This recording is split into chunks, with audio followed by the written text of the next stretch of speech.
Now, in the last lesson, we looked at how we can use jQuery to manipulate text in our web page. But in this lesson, we're going to look at how we can also use it to manipulate attributes. Now, attributes are things such as, for example, if you had an image, then it would have a source, right? So, for example, drum.png.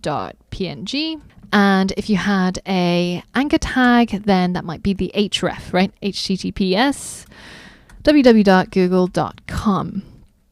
So if we wanted to be able to get and set these attributes on the fly using JavaScript and jQuery, then we have a really simple method that we can tap into.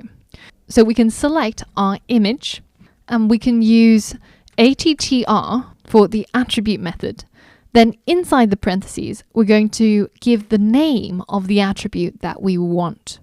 So for example, for our image, that will be the src or the source.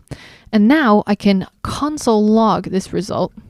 And if I hit save and go to our website and refresh, you'll see that we failed to load our resource because in our project, we currently don't actually have an image.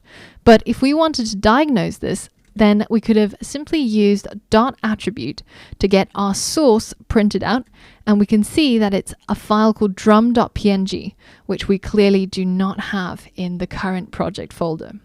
Now, in addition to getting the value of the attribute, you can also set the value of the attribute. So for example, let's select our anchor tag this time, and we're going to use the attr method, attribute method again.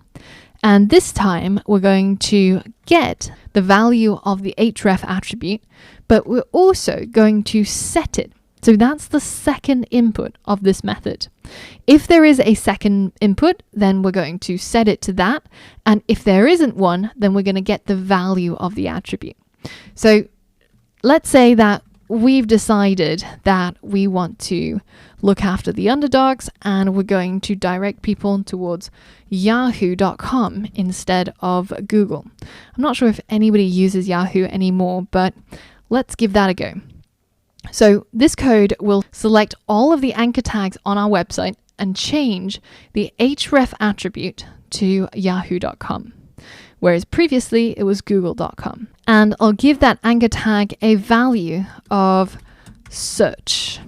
So now if we hit refresh and we click on our anchor tag, then it should take us to Yahoo. Whereas without this line of code, then it'll take us to the original destination, which was google.com. Now remember that a class is also an HTML attribute. So that means that if we had our h1, let's just apply those awful styles again, big title and margin 50. So class equals big dash title and margin dash 50.